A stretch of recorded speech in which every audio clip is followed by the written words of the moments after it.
Hello everyone, and welcome to episode 274 of the MTG Goldfish podcast. I'm Seth, probably better known as Saffron Olive, and we got the full crew here this week. Kicking things off with the owner of MTG Goldfish, Richard. How's it going today, Richard? Hey Seth, how's it going? It is going well. We actually have a surprising number of topics to talk about today, but before we get into all that, we have another co-host in Krim. What's up this week, Krim? Hey Seth, a lot going on like you had mentioned, so I'm pretty excited to talk about that. Yeah, so our overview for today, we're going to kick off talking a little bit about Standard. We have Ikoria Standard. We're actually getting some deck lists, all online, of course, but we do have a lot of deck lists for Standard, so talk about Ikoria Standard. And then we have a bunch of smaller topics to jump around to. They are sunsetting Planeswalker points, making some changes to how you actually, sign up for events. There was a big article about MTG Finance that came out in Wired this past week, which is pretty interesting that we wanted to hit on.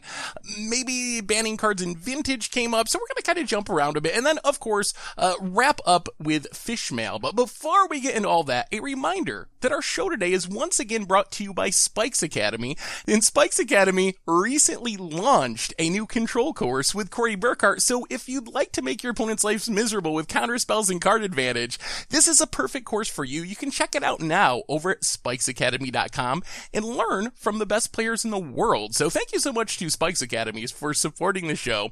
And with our sponsorship stuff out of the way, let's talk some Standard. So Ikoria's here. We've all been, I assume, playing Standard. We have deck lists from Standard. What is your guys' just initial reaction to our new Standard format? Have you been enjoying it? What's been working out? Let's talk some Standard. Oh, it has been wild. A Standard meta that has, like Lurrus was really popular in cat decks. You know what I mean?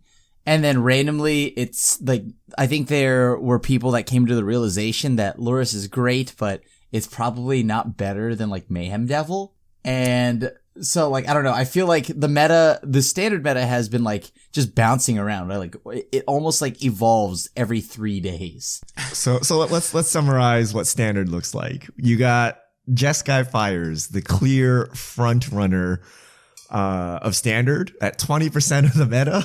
Yep. Turns out you can just play Karuga for free. It doesn't affect your deck at all. And then you get Tri-Lands, which fix your mana. You can cycle to find more threats. Deck is just really, really good. And then you have our old standby Team of Reclamation coming in at 8%. Rakdos Lurrus, 8%. Rakdos Sacrifice, no companion. Yep. And then Bant Ramp running Yorion. Orzhov Sacrifice, if you want to go the Orzhov route. You have Azorius control. You have Jeskai control. Running Kahira sometimes. You have some of the spicier decks, Garuda combo. But basically the top end of the format is how do you beat Cat Oven? What do you do with Jeskai Fires? And then some control players trying to get in there and try to out card advantage these companions. But I've been playing Jeskai Fires, and the deck is just somehow if you were to sit down from last season and you're I need to print cards into Standard to make my deck better. How can I do this? That's basically all of Ikoria. Somehow the deck just got upgraded in every facet, and it's just really, really strong. Yeah. And Mono Red is not on this list, which is it's all the way down at 3%. Playing aggro right now is kind of a meme. Aggro and mid range is kind of a joke against the Lurrus decks. You just cannot punch through this wall of weenie blockers. They take your creatures, they sack them. You just cannot get through it at all. If I sit down against a Mono Red player and I'm playing Lurrus, it's a 5% chance of losing or something. If you have reasonable number of lands in your hand, you're gonna win. So aggro is kind of just pushed out, and then it's Lurrus to kill all the mid-range decks, and then you have the combo decks Fires or Garuda trying to go over the top, and then Krim and Control there trying to police the format. But I won't lie, you can do it. It's been difficult. You can do it. You just exile the Lurrus, and you can actually do it. The problem is what it's always been, Teferi, right? The minute your Fire's opponent gets a Teferi down, you're oh boy, my game plan is severely hindered. And like it sucks yeah. because like you can counter the fires and like the Teferi, but then they'll just play like your counter spells are so situational because they're like, all right, well, Cavalier. You know what I mean? Like, oh, well, I do need to counter that.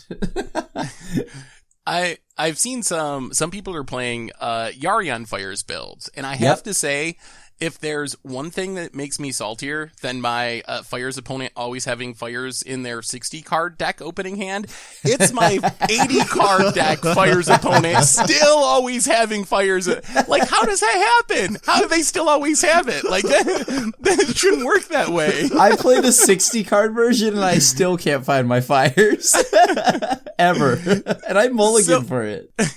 So Wizards published some data from the Magic Fest Online qualifiers last week, and they had Fires up to 35% of the decks that actually got enough match points to like qualify for the weekly end of the week event. It is worth mentioning that there is kind of two different builds of Fires people are playing. There's the more traditional like play your Cavalier builds, and then there's like Planeswalker heavy builds that are also showing up. What do you think about Fires in specific? Like overall, we have it at 20% on the meta. It was up to 35% in these qualifiers. Is that something where we're starting to worry that it's too good? I know, like, historically, once decks start to get up in that, like, 35-40% range, historically, that's where you start talking about, like, if nothing changes, maybe you gotta ban this just for the sake of diversity? Like, it's obviously super early in the format, but is there a concern about Fires just being too good in Standard? Or do you think it's just, it was already the best deck, it got new tools, everyone just immediately gravitated towards that, and something will unseat it as the best deck in the format before too long? I think it's a little bit of both. Yeah. Like, so here's my approach to figuring out Standard. I play an overpowered deck. I keep playing until I lose to something, and then I see, oh, that deck is actually pretty good against my deck. Let me try that deck. And then, that's how I bounce around and you learn the format. I haven't lost with Fires yet, so I don't know. I'm still on step one. I've been sitting just like, here. oh, okay, like, what are you going to do? Like, it's like a combo deck where, like, most of the combo is, like, in your starting hand. Right? Like, all you gotta do is get the Fires of Invention. If you get the Fires of Invention, you'll cast Garuda and, like, re-gas your hand, so you're fine. So the only thing you need to worry about is getting that Fires down, and between Teferis, Sphinx of Foresight, London Mulligan, like, you're pretty much good to go. So I don't know. It seems pretty strong. I'm waiting for that deck to, like, totally destroy me, and I'm like, yes, that is the answer to Fires, and I will play that deck. But I'm still waiting for it. Yeah, I feel like, I don't know what that deck is. To be honest with you, it should be Control, right? But Teferi and like Mystic Dispute just like screw it all up, right? Like, right. I feel like Garuda is a really I feel like Garuda is clearly the card that really puts Fires over the top, because in the past, if you have to mulligan aggressively for Fires. That's kind of what your deck wants to do. Like, Fires is so important and so good in the deck that you mulligan for it, but then sometimes your Fires opponent would lose because they don't have the action to back up the Fires. Like, they play their Fires and I'm like, Brazen Borrower. And you're like, yes, yes. But with Garuda, that never happens. It's like having the blue Cavalier in hand every game or something. So you can afford to mulligan really aggressively because worst case, you Fires your Garuda, absolute floors you're drawing 2 cards, and it's often like 3 or 4 or 5 cards that you're getting with Garuda. So I feel like that really did up the power level of that deck like immensely, because now the odds of them actually like fizzling after they hit Fires is incredibly low, since you always have that Garuda to draw cards in hand. Yeah.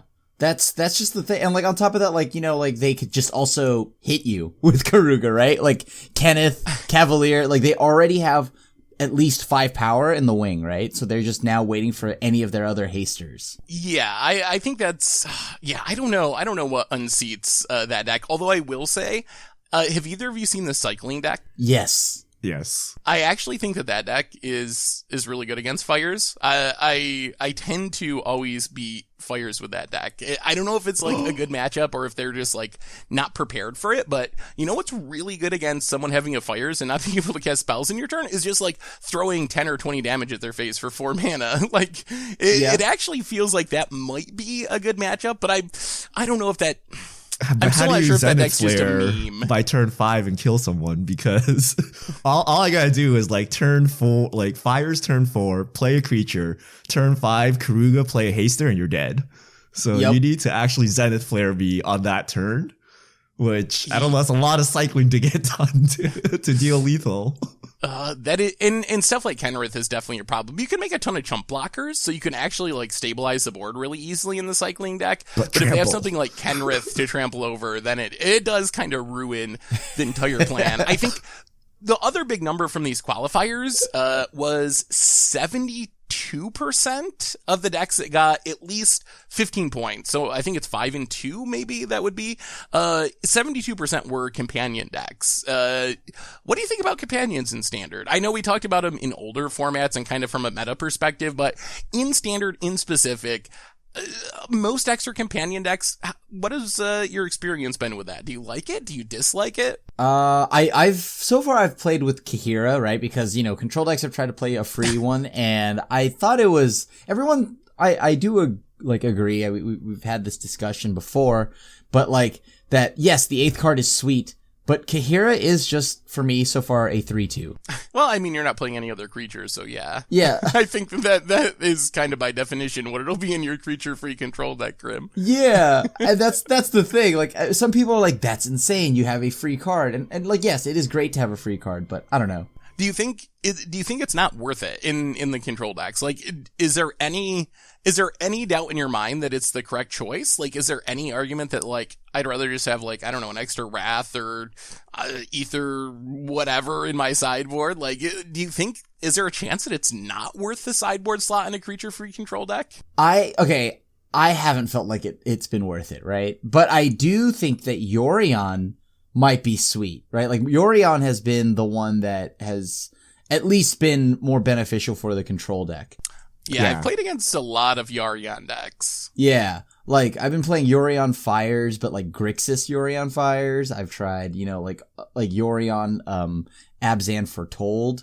I've been doing like a little bit more of like those kind of decks. I was gonna say Kahira is good in a vacuum if you're playing against like beatdown decks. Like, say if mono red was like the entire metagame, Kahira would be amazing in a control deck. But because you're playing just basically all sorts of combo decks, like mid-range combo decks, sacrifice combo decks, like the 3-mana 3/2 does basically nothing for you. So yeah, it's just a product of the metagame.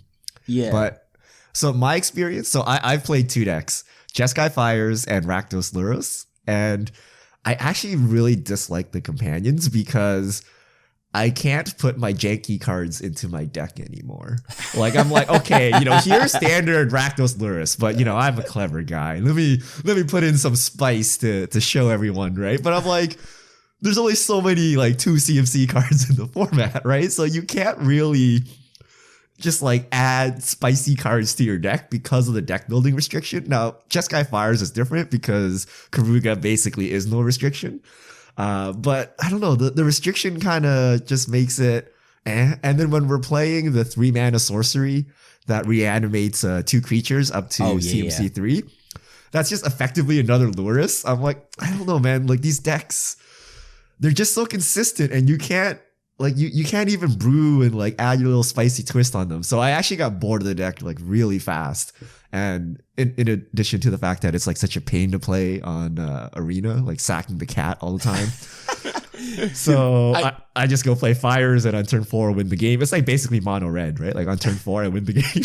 And then I just move on to my next one, get my daily quested. I think that's why I've built so many Yorion decks, is that's the companion that actually lets you add in those janky fun cards. It almost requires you to add in those janky fun cards. Right?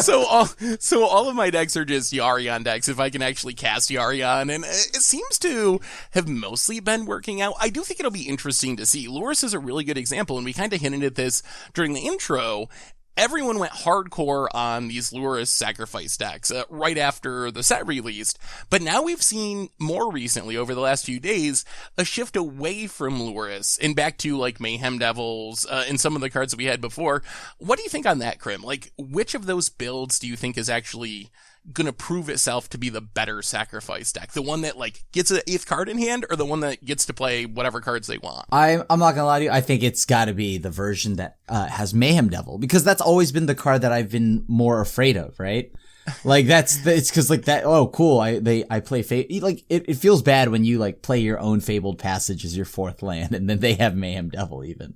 Like I've noticed that too. Like, I am way more frightened of Mayhem Devil coming down on turn 3 out of that deck than I am of Lurrus coming down on turn 3. Right. I'm actually like kind of relieved when it's Lurrus and not Mayhem Devil. Exactly. Like I've gotten so used to Mayhem Devil that like it felt terrifying, right? I was like, oh, do they have Mayhem Devil? I'm like, oh no, wait, they had Lurrus as their companion. I'm fine. What if it's Obosh and Mayhem Devil? What if they get the 8th card that doubles their Mayhem Devils? Well, I have seen that, right? And that is another popular one. So I guess the figure is like the other day I decided I would go cat hunting, if you would. I purposely put 4 Leyline of the Voids in my main deck and 4 Cry of the Carnarium, and I just built an Orzhov deck with like Kunaros, and although I never got paired against cat decks, they got paired against 2 of them. But yeah, like I think that for some odd reason, Mayhem Devil and like Obosh, like them losing out on a few things out of the like, cause what did they lose out of even? Oh yeah, they lose Priest. Yeah. Priest is like is so good. Like Priest is so good. Like in that deck. That is definitely the card that I think I lose to most out of the Lurrus stacks. When they have turn 2 Priest, I'm like, oh, okay, I'm probably losing this. But when they don't draw a Priest, their deck is like, you don't have good removal, your creatures are all crappy. So I think that is the card that makes or break the Lurrus builds, really. Yeah, like it was really weird. Just like I don't know, like Obosh, I like it. I like it, but I don't. Is cat deck the right deck for it? I've been messing around with a Obosh adventure deck. You actually, because, like a Jund adventure shell, because you get, like, Lovestruck Beast, you get Bone Crusher Giant, you get Murderous Rider, so you actually, like, a lot of your spells kind of cheat on the restriction, because you can cast them for less, so your curve is actually relatively effective. The big loss is you don't get to play, Lucky Clover, so you don't get to, like, double everything up, but I think that there is probably a home for Obosh, Obosh, whatever. And then speaking of odds or evens, is Garuda just dead? Garuda was the like deck of the first weekend of the set where everyone was like, oh my god, Garuda. And now like I never see Garuda anymore. Like, did people just figure out how to beat that deck and it's not a thing? Yeah, I think right now like it needs to adapt. Because like, you know what I mean? Like the issues, the lists are already tight, right? To make it efficient, it's pretty tight. So if you move things around to try to adapt, I think that it loses efficiency. So I don't know. I feel like it's been solved, right? It went from King of the Hill to now like, okay, I'm glad I'm playing against Garuda. Yeah, people are still playing Garuda. It's not like, you know, in the last qualifier 2 days ago, there's still a bunch of Garuda decks. The question is like, do you play it mid-rangey and fair? If so, how do you beat fires? Or you try to like go for a combo kill? In which case, again, are you faster than fires? So I don't know how it matches up because I haven't actually played a Garuda deck period in all of Standard. But people are still playing it. It hasn't disappeared off the face of the earth. Yeah, I feel like I feel like it needs to adapt away from the combo. I think people are so like caught up on like, oh, how can I maximize my odds of like winning when Garuda resolves? And people are like forgetting that it's a 6/6 for 6. Even if you like reanimate 1 or 2 creatures with that, that's still a pretty decent deal. So I feel like I almost feel like Garuda is going to be better as a main deck card than a companion, where you don't have to deal with the restriction and you have a lot more flexibility in what you play. But I think Garuda is still going to be a good card, but I do think that the like all-in combo builds are pretty easy to hate out. Like, my experience with them is like, you play a Grafdigger's Cage and they lose, or you play a Mystical Dispute on Garuda and they lose. Like, it's like Belcher or something, where like, yeah, it's insane when you just like have 2 ramp spells and your opponent does nothing and you cast it on turn 4. But if your opponent does like even a tiny bit of interacting with you, all of a sudden your entire deck is like pretty janky cards. You play Charming Prince and Elite Guard Mage and Thassa. And then you can play your Garuda, blink your Garuda if you want, blink your Charming Princes. Go for a more mid-rangey, Panharmonicon-esque build, as opposed to let's combo kill on 6. I think that is the way to go. I've been enjoying Yorion decks. Yorion is my companion with Garuda in the main deck. I think that actually is a pretty sweet way to build around it and take advantage of it with a lot of the same like shenanigans, because they actually kind of interact pretty well. They interact well with each other. A lot of the creatures you want, like Charming Princes and Thasas, interact really well with Yorion too, and even Spark Doubles. So I think that there are fair ways to take advantage of it, but I do think the all-in combo builds are pretty meh. You know what's funny about Yorion? The deck is like 30% more expensive than any other deck because you have all these extra cards, and they're obviously going to be rares and mythics. So on Arena, more wild cards. In paper, it's just like more cards, more good cards. So the deck is actually like hitting like $600 almost, whereas like all the other decks are like $200, $300. So cost is actually an actual consideration when you think about Yorion and that deck size. I've noticed that too. I just played a Yorion modern deck, and I was like, oh my goodness, this deck is so expensive. And then when you look at it, it's like, oh yeah, I need like 10 more lands, and they're all rares, and I need more fetch lands. And so it does really jack up the price quite a bit, which is interesting. So do you, overall, are you happy where Standard is at right now? Have you been enjoying our first, couple weeks of Ikoria Standard format? I have. Despite the crazy efficiency of like fires, all these decks, I've been enjoying it, mostly just because, once again, I haven't seen Nissa as much, right? Like I haven't seen that much Nissa, and that makes me so happy. Other than that, it's been pretty fun, but like the deck's like power levels have been kind of insane, right? Like I don't think I've ever played such a wild Standard format. Like the mechanics, everything, and like the synergies are kind of crazy. Yeah, I'm okay on Standard. I feel like I'm playing the same Standard, except everyone just got an 8th card and like a super mulligan. Like your deck is like doing the same thing, right? It's the same cards you've seen, like Teferi, Fires, True, no Nissa, but the rest of the format looks the same. But everyone just has like, no one runs out of gas. Everyone has like basically their game plan in their hand, and it's like whoever can kill each other first wins, and that's it, right? Like there's no like, I can't find the last piece I need, or I mulled to 4, I'm dead. Like it's super consistent, and then whoever had the better deck coming into the match kind of just wins. So I just feel like I'm playing Fires with an extra card. Like just literally, yeah. But that extra card turns into like 4 extra cards, so it's like even better. Yeah, Fires with 4 extra cards. Yeah, that sounds pretty powerful. Yeah, I've enjoyed it as well. I think it's been fun. I still am a little like skeptical if I'm going to feel that way. Like I'm a little afraid that the companions are going to be like Teferi and Nissa were eventually a few months from now, where I'm like, oh my god, please rotate. Like come on, get closer, September.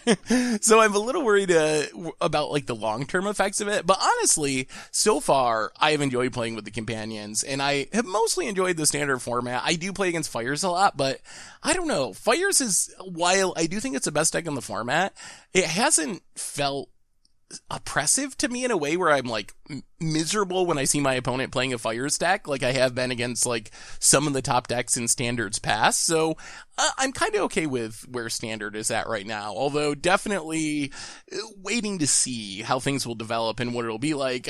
I guess worst case, everyone plays companions for the next like 17 months, and then that was a fun, interesting thing. I don't know how much different that is than everyone playing Nissa and Teferi for 17 months since War of the Spark release. It's probably not really that different in all honesty, as far as Standard is concerned. Yeah, the best feature of Fires is when they win, you're dead. It's not like Cat Oven where it's like, okay, they got the game in lock, but like 20 turns later, I'm dead. Or like even Nissa decks, like, it's pretty much over, but they take a while to kill you. Like Fires, you're done instantly and the match goes on. So I actually really like that, as opposed to a kind of mid-range format where like the games just drag on and on and on. So I really hope Rakdos, Luros, and those kind of decks don't take off, because you remember like the cat decks with like Trail of Crumbs and yep. You're dead, but they got to run their stupid loop, and it takes like 5 minutes per turn, and then it still takes another 5 turns for them to kill you. So hopefully They'll deal like a swift blow to us and finish us off quickly, whatever the tier 1 deck of Standard is. All right, let's move on and hit some other topics here outside of Standard with one of the big ones just coming up today being the sunsetting of Planeswalker points. Wizards just posted an article this morning. Basically, the TLDR is Planeswalker points and also DCI numbers are going away a month from today, I believe, May 27th, and instead you're going to need a Wizards account to play in events, which if you play Arena, you already have one, you had to create it for Arena, so kind of tying everything together there, that part of the announcement I think is fine. I don't have any affinity for DCI numbers or Planeswalker points in specific. Like, I can get there some, like, historical value to DCI numbers. It's kind of like a traditional Magic thing. The big thing, though, people are concerned about is Wizards also said, basically, as of May 27th, you will no longer be able to log in and see all of your match history attached to your DCI number. So kind of losing 25, 27 years of Magic's history to some extent. What did you guys think of this announcement about DCI numbers, Planeswalker points, and how Wizards is handling this shift? I mean, I don't personally care too much, except for mostly just the history of it. I do feel pretty sad. I've memorized my DCI number. It's felt like a phone number that I've always remembered. Cause that's how I chose to remember it. I entered it in my phone as a phone number, and that's mostly it though. Like it's just, I guess the history behind it is kind of sad, but like to see it go, but Yeah, I don't. So I don't understand the outrage. So I don't understand why they have to get rid of these numbers. Like, why can't they just generate you a DCI number when you make an Arena account and then you can use that in tournaments? But if you really care about your history, just like log into your account, download your history, take a screenshot, save it, whatever, and then you have your history, right? So I don't understand that outrage part of it, but I just don't understand why they got to change the system. Like, competitive Magic has run on DCI numbers for so long. Like, could they not merge it into your Arena account so that you can use either at an event or something like that? So I'm not really sure, but I mean, just go download your history if you care. I guess, so part of the reason people are kind of freaking out about it is there actually is no download function on the site, so you actually don't have an option to do that. I guess you could try to, like, do some sort of screen capture or something, but I think there is a concern there of not being able to look up old performances. I think I've always thought that one of Magic's biggest competitive advantages is it has this, like, 3 decades of history that Hearthstone and all these other games don't have. And I think there's value to that. So I'm perfectly fine with the changes. I'm fine with getting rid of DCI numbers, getting rid of Planeswalker points, whatever. But I would love for there to be some sort of database or archive where you could go back and see, like, in 2002, Kai beat this person in a GP. Like, I think there is value to that. The same way that, like, in baseball, people debate, like, Babe Ruth from 100 years ago versus Mike Trout. Like, Magic has that, which other games, similar games, don't. Like, you don't have that. And I feel like losing all of this old data of Magic's history, it could have a pretty detrimental effect in the long run. So I'm fine with the changes, but I think I would be much happier if there was some sort of archive or some way, database to keep this 30 years of data out there in the public for, using in content, using in tournaments. I think it adds value there as well. So I wish there was a way that the data could be saved mainly. So I'm sure, like, Finkel's match history will be preserved in one way or the other, but, like, do we care about Krim's match history? Like, that is the question, right? Like, should that be preserved? Like, because I'm sure if you needed to know who won Pro Tour X or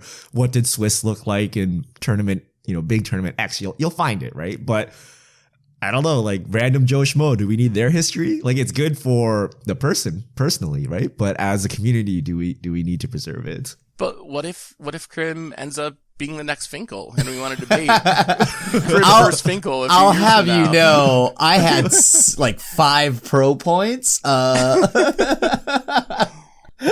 on my way. I do say the positives of this is I do like how it kind of ties everything together. Like, the Wizards account will be what you used to sign up for paper tournaments, what you sign up for Arena tournaments, presumably Magic Online tournaments. So it kind of can tie everything together and potentially allow for a lot more crossover that's kind of missing since the digital clients don't use DCI numbers, but paper does. Like, being able to combine that together, I could see some cool applications for kind of mashing that together, having crossover promotions in products between digital and paper that weren't as possible with the DCI number system. Wait, Seth, do you have a DCI number?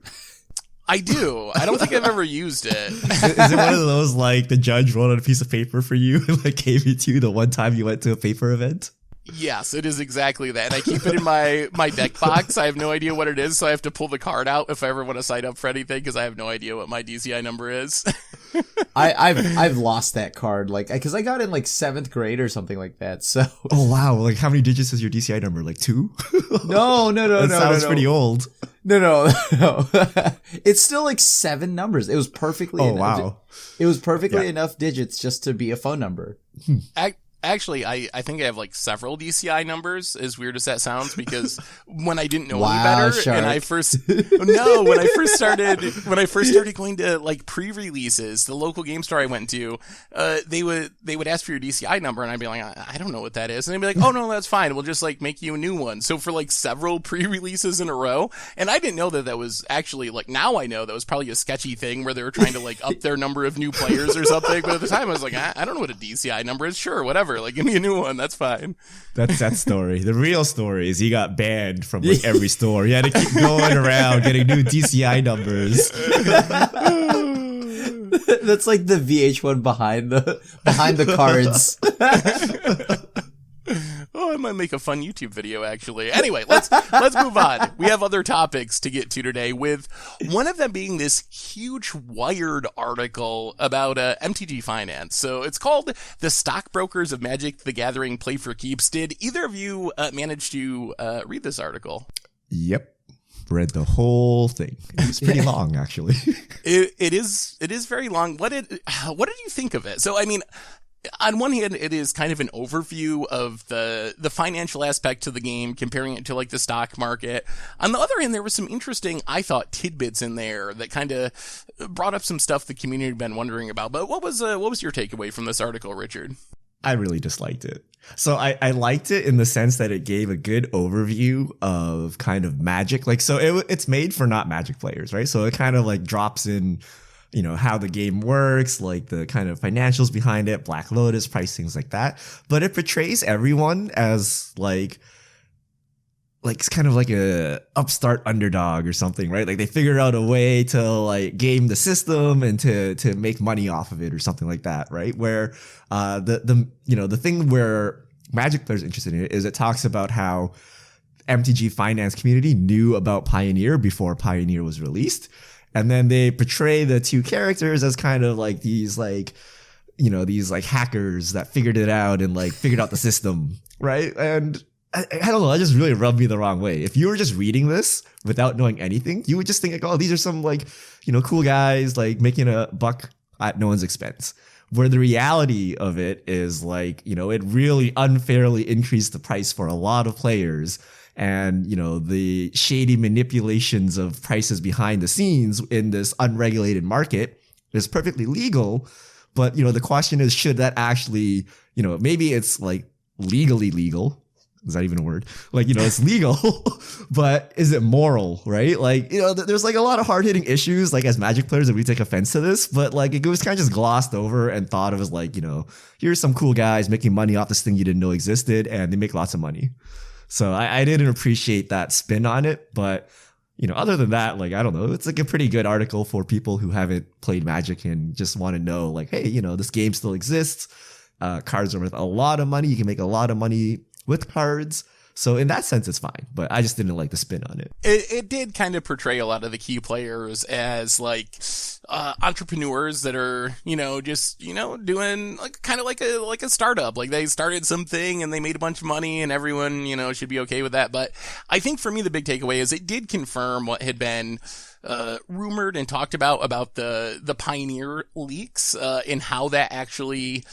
That did happen. It's not a conspiracy theory. There's no, oh, this didn't happen. Like, it's in black and white. It was known about ahead of time by at least parts of the finance community. And they did act on it and bought a bunch of cards. So I feel like whenever you bring up stuff like this, like on social media, like, oh, like, is something, unsavory going on with this spike, this buyout? One of the big responses from a lot of the finance community is, oh, it's a conspiracy theory. Stop with your conspiracy theories. Well, this, I think, pretty clearly shows that it's not a conspiracy theory, and this stuff does actually happen, and people make lots of money on it, and it does hurt the community. Like, I think you're very right that that's something that was missing, is the negative impact of the kid that wants to build a Pioneer deck and has to pay 3 times as much for some of the staples because, the finance community got this information early and acted on it and bought out a bunch of cards. So I would recommend reading it if you haven't read it yet. I think it is interesting enough to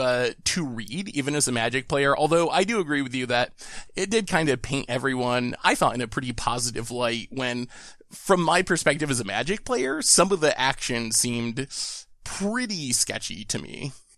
Anyway, I guess that's all for our financial stuff. What other topics do we have before Fish Mail? Oh, yeah, Marrow.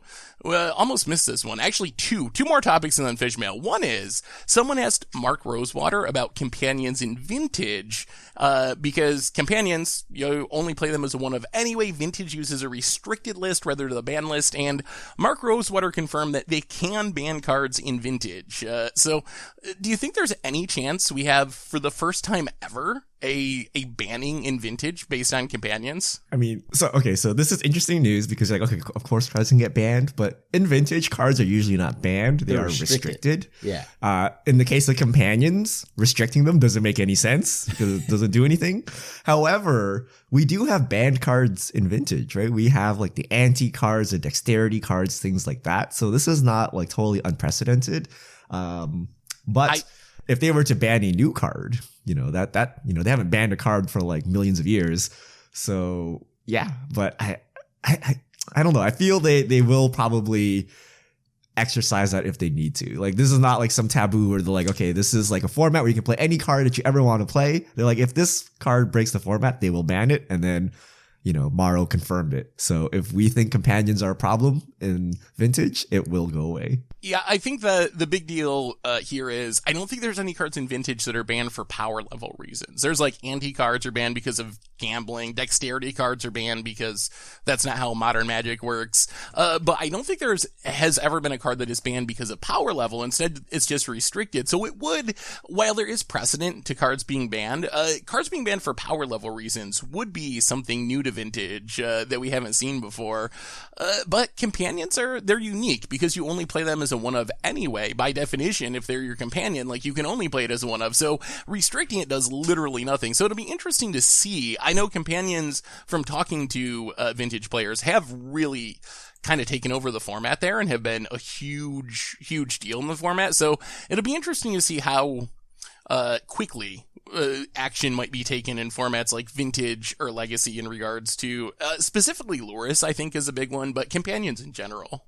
How loud is the community complaining? Because I feel that's what drives the banning.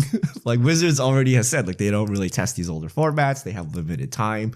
So I feel like community feedback is actually a pretty big driver in what they do with these older formats. So if everyone is complaining and moaning about companions, they'll probably go. But if people are like, oh, okay, it changes Vintage, but I'm okay with it, then they'll stay. So it just depends on how loud the community is complaining, I think.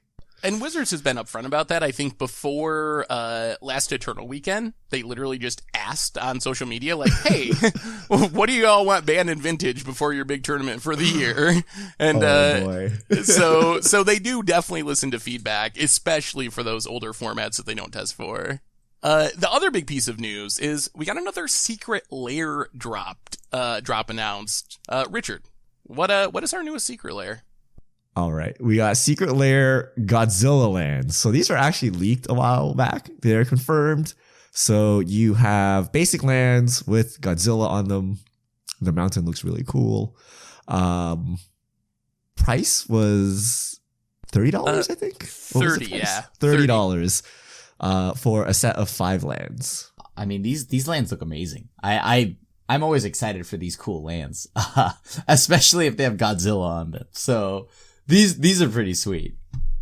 Yeah, they are foil. and you can order up to 15 of them, which is a slight increase over the last one. And I have two kind of big thoughts on this. One is, last time they did a foil land drop, the snow-covered basic lands, I thought it was going to be like the least valuable of the initial run of secret lair drops. And then in the end, it actually was the most valuable. If you look back on it today, that was the one that we would have gotten the most excess value if you had just purchased it.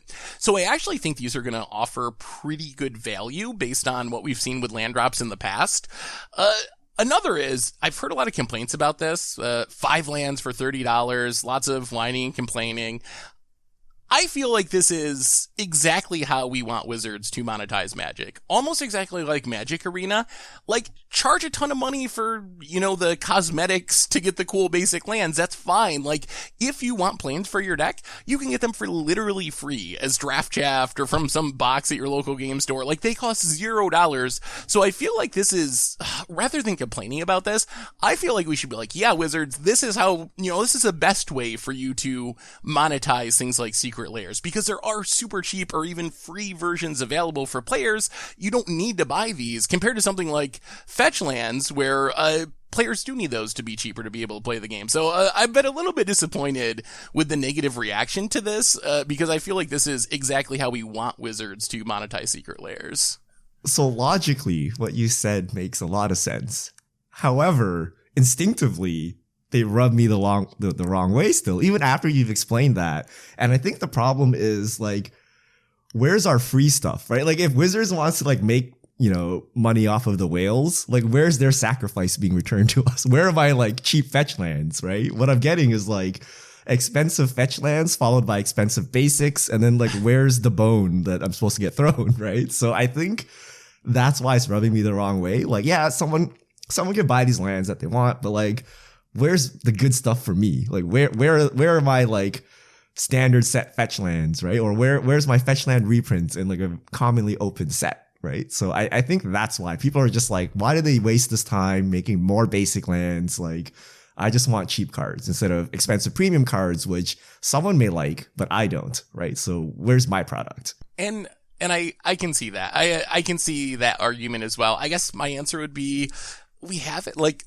mystery boosters reprint a lot of cards and we're really high value and we're sold pretty cheaply compared to, like, master sets and stuff. So I feel like if you look at it, there are products for people like that. We have Jumpstart coming up in a little bit, which will presumably be another product along those lines. But yeah, I don't know. I'm kind of reached a point where I feel like people will just never be happy with Secret Lairs. Like, you reprint fetch lands, people get mad. You reprint basic lands, people get mad.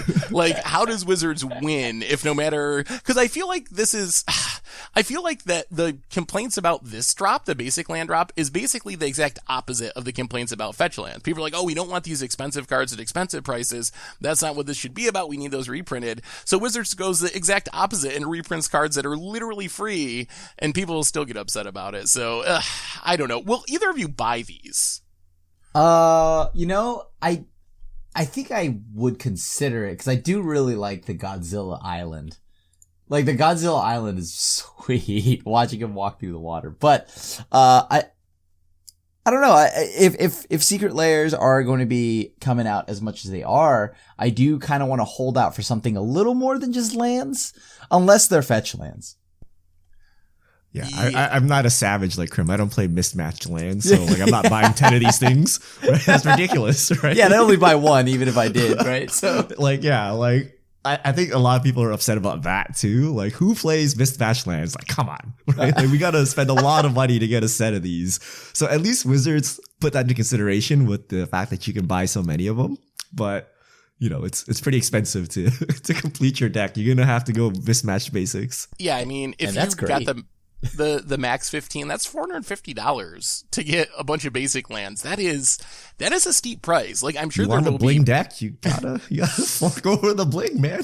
Oh, that is true. And like I said, I am fine with these, but me personally, I'll just play my Mirage basics or whatever. For me, I don't think any basic land is worth that price. Personally, like, that's just way too much money to actually build a deck with those cards, I think.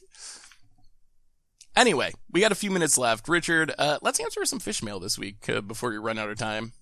All right. If you have questions, send them to @MTGGoldfish with the hashtag MTG Fishmail, and we'll get to your questions on air. From Jonathan G. Quick question about what you think will happen with companions long term when it comes to reprints, pricing, and availability. If companions remain as ubiquitous as they are now, will they become a format staple for all formats? How do you think Wizards will handle the ongoing demand this will generate, especially if companion remains an Ikoria only keyword? I think this is a really interesting question. It's something that's been coming up on social media with people debating, what do you do about companions? Do you print more of them? Do you try to increase the number to have there be more diversity? Do you get rid of these ones? I lean on the side that I think these cards will, if they stay like they are now, I would not be surprised to see them getting banned in older formats.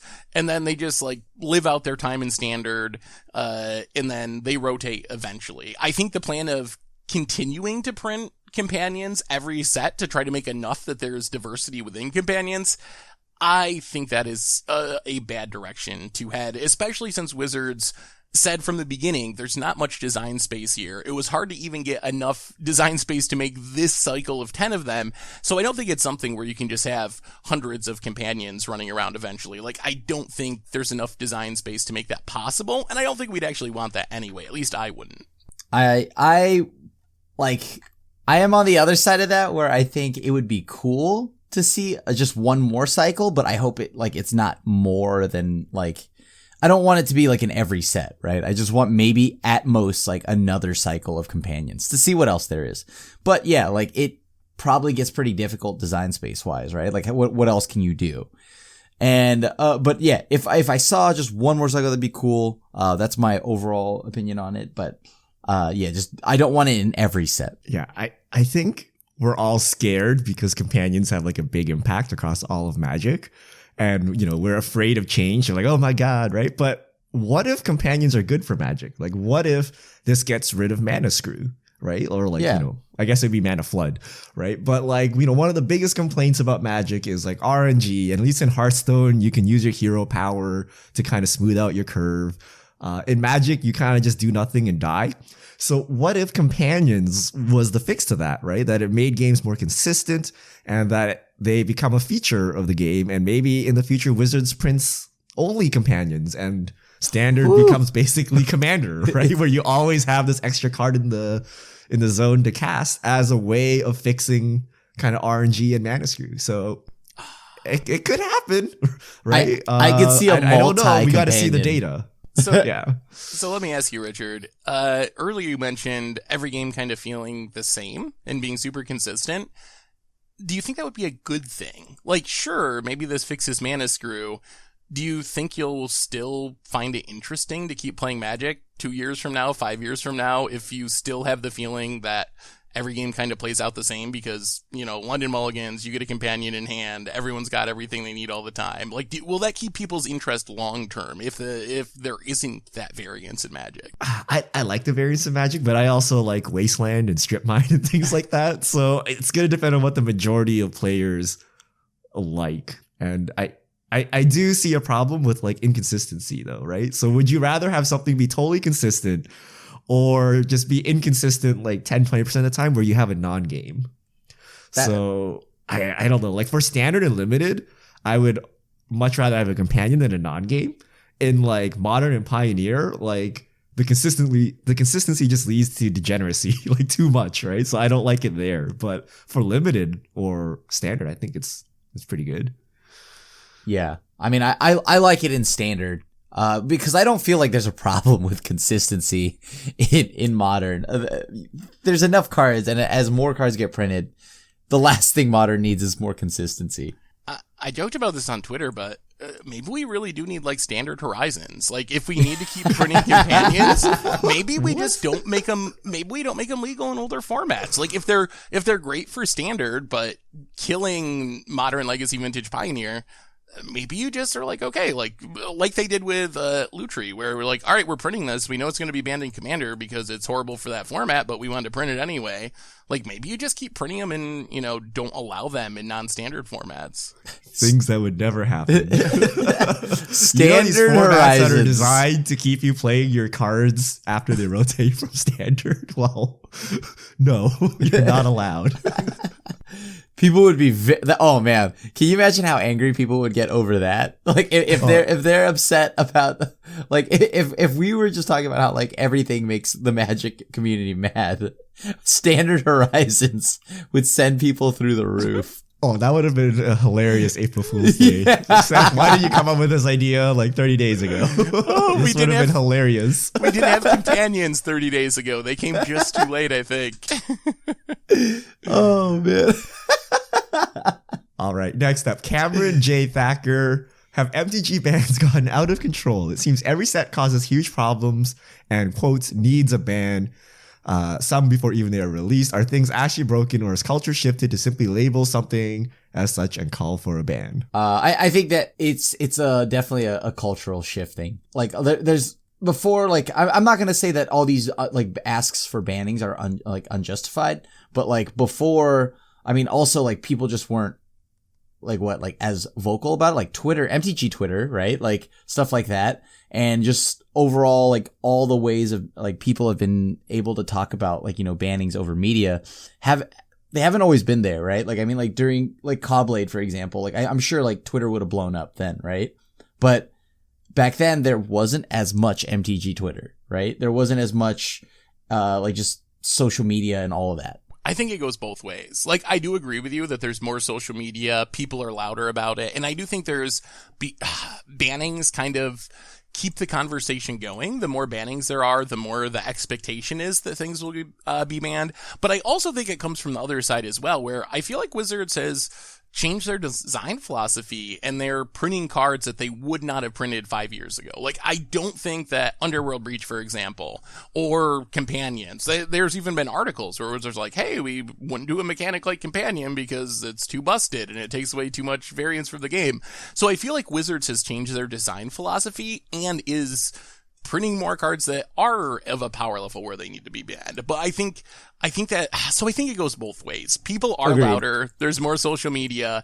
At the same time, Wizards is really pushing the envelope as far as power level, which makes it easier to miss high and have Okos and Once Upon a Times and so forth, that I don't think anyone or many people would argue that something like Oko had to go. Like, I think that's just like black and white. There's not really any debate about it. So I think it goes both ways in my opinion. Yeah. I agree with that.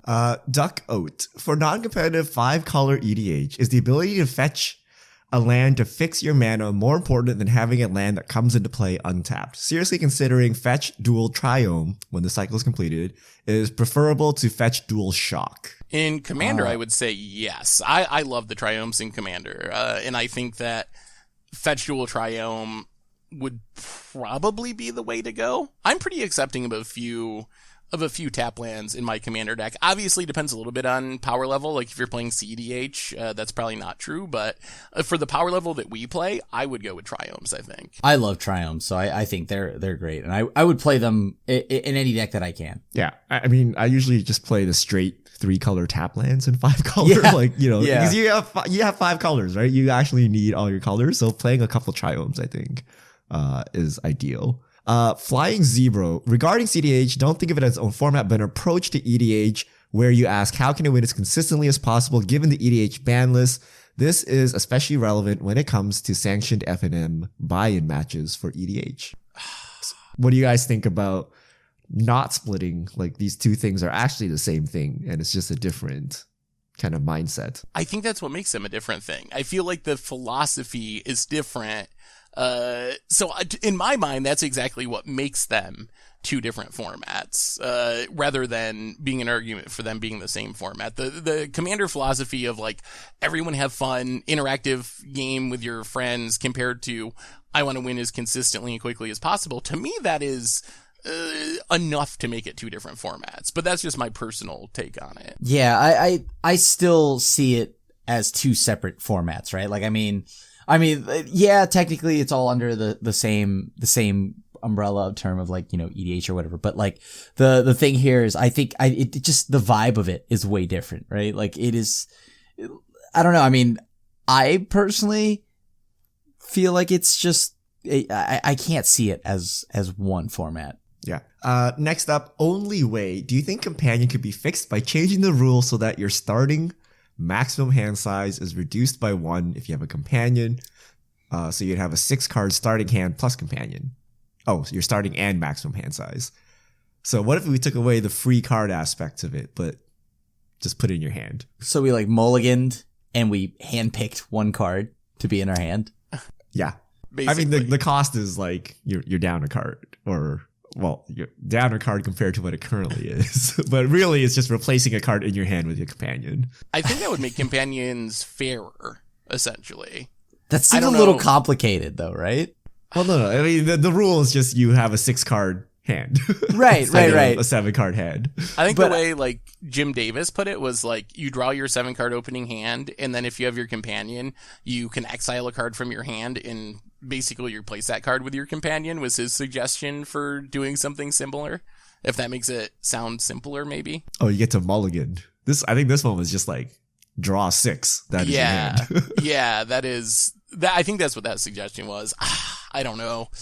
I think it would power them down. Whether that's a good idea or not, I don't know. I don't think I like the idea of just drawing 6. The mulliganing, like how Jim Davis put it, is better, right? But like, I don't know. I think they're fine now. I don't know. Like, I think they're fine now, but so of things that are not fine in standard, Carnage Tyrant. Yeah. But companions, perfectly if fine. they made Carnage Tyrant a companion, then maybe I'd be a little more upset. But like right now, I don't know. I mean, I think everything, like, I've really enjoyed like these companions. I don't know. I guess I know that I'm in the minority here, but I really like them. I think they're fun. I do say what I like about companions is your mulligan decision is a lot easier because you see what the other person is playing, so you can just mull.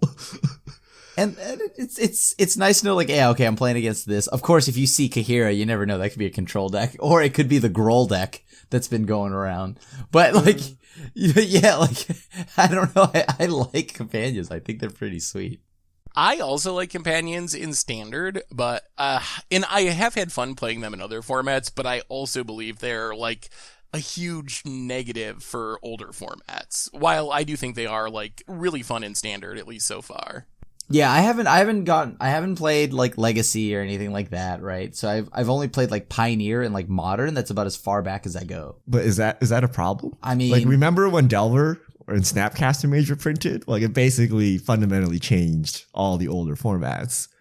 So is it okay that companions are the new, Snapcaster and Delver, or Fatal Push basically changed all of Modern? Like, yeah, I think that's totally fine. Is that a problem? But I feel the problem is more of the birthing pod problem, where it's okay that it's in all the meta, but like it affects like every card coming forward, right? Like you can't print another, let's say Mishra's Bauble or something, right? Like, oh, it'll make Lure decks too good, right? Like I think maybe like that birthing pod problem is more of a concern rather than metagame defining. I think my concern is just diversity. I think what makes older formats for me is the fact that you have so many playable decks, and I think my big concern is if companions remain as powerful as they are, that I think that just eliminates like tons of decks from a format like Modern. If you have to have a companion to have a chance of being competitive, kind of like what you talked about in Standard, like I can't play my janky cards anymore.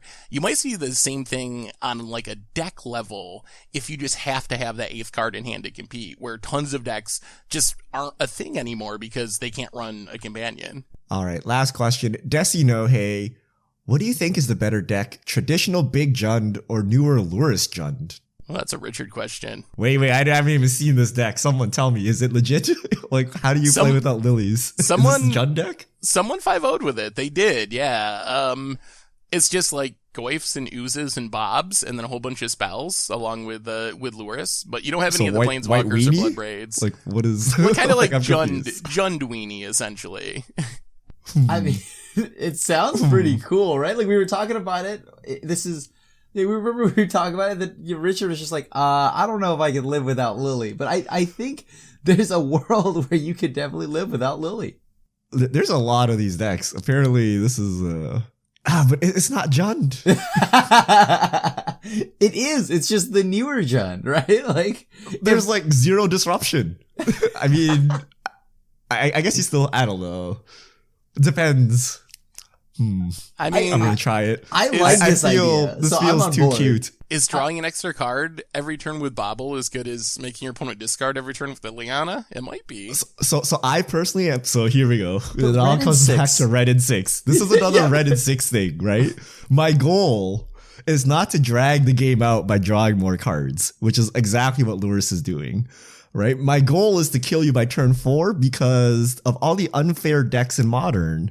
If I just sit there and draw more fatal pushes, you're just going to Karn me or Urza me or something. So instinctively, I don't like this deck because it does not help me complete. Like Liliana gives you a pretty good time frame, right? Like if they're not already dead by turn 4 or 5, when she goes ultimate, they're super dead, right? And if you don't accomplish it by then, the game is over anyway. It doesn't matter how many cards you're going to draw. So I don't think it's going to work, but I'll play it and I'll let you guys know. This is the chance for Chund him out with Richard. This is it, Richard. You have to fire up a league with this deck, record it, and we'll put it on the YouTube channel. Your first take with Luris Judd. Just your like initial reaction to playing it. This is the but time. There's a conflict of interest. Do I want it to go 0-5 and see how bad Luris is, or do I want to 5-0 and be wrong? I'm telling you right now, I'm even like trying, like I'd like to try the Grixis Luris version. Like you get to play Snapcasters and like whatnot. So I don't know. I mean, this seems pretty cool. I'm laughing at the idea of Burn having like Luris though, because it's that's insane. Oh my goodness. I lose to that. The new version of Burn is so you just frightening. like loot baubles with Luris? Is that? It's like Burn that gets to draw an extra card every turn. And you know the one thing that makes the one What way we Burn always loses needed. is running out of cards. That's true. You got to keep removal in just for Luris, and you don't want removal against Burn. Yeah, I always lose to Luris Burn. I've played it like 2 or 3 times and I just get crushed no matter what I'm playing.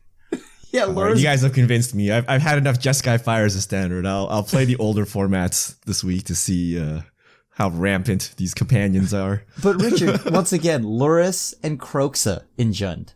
How is that not appealing? It's so slow. I'd rather how about Liliana and Croxa and Jund? But consistently. You don't Like have to. I've never played a game in Jund where I'm like, wow, this guy just grinded me out and I'm out of cards and I died. It's more like, wow, I thought seized you like 4 times and you somehow top decked the game winning answer and killed me anyway, right? Like, Yeah, so but- to me, like you got to kill him fast. Croxa does that. There's 3 damage attached to that discard if they don't throw it like a non-land. That is true, but you can play Croxa without Luris. But consistently. And every turn. Every turn. Okay. I'll try it. I don't know. I don't know. I'll Yeah, try it. like I'll try to see how it goes. Path to Exile seems so good right now because like you need to, right? Because like Colligan's Command. Yep. Oh yeah, you can Colligan's command back the lures to keep going. Yeah. All right. Maybe I'll be a believer next week, and then I'll play Orzhov Jund. We expect a full Loris report. Judd. We expect a full report next podcast. All right. I'll try it. But I still get to play Boyle, right? Yes, I do. Okay. Yeah, you still can play Boyle for some odd reason. Because Mystic Sanctuary is still a card that made me quit Modern. So That is not it's not a real concern. oh, it definitely is. All right. Thank you, everyone who sent in their questions. Thank you, Desi Nohe, who's given me some homework for this week. If you have questions, send them to @MTGGoldfish with the hashtag MTGFishmail, and we'll get to your questions on air. And I believe that brings us to the end of episode 274 of the MTG Goldfish podcast. So, Richard Cribb, thanks for hanging out. Thanks to everyone for listening. Thanks to Spikes Academy for supporting the show. And we'll be back next week to talk about whatever goes down in the world of Magic. So, until then, this is the crew signing out.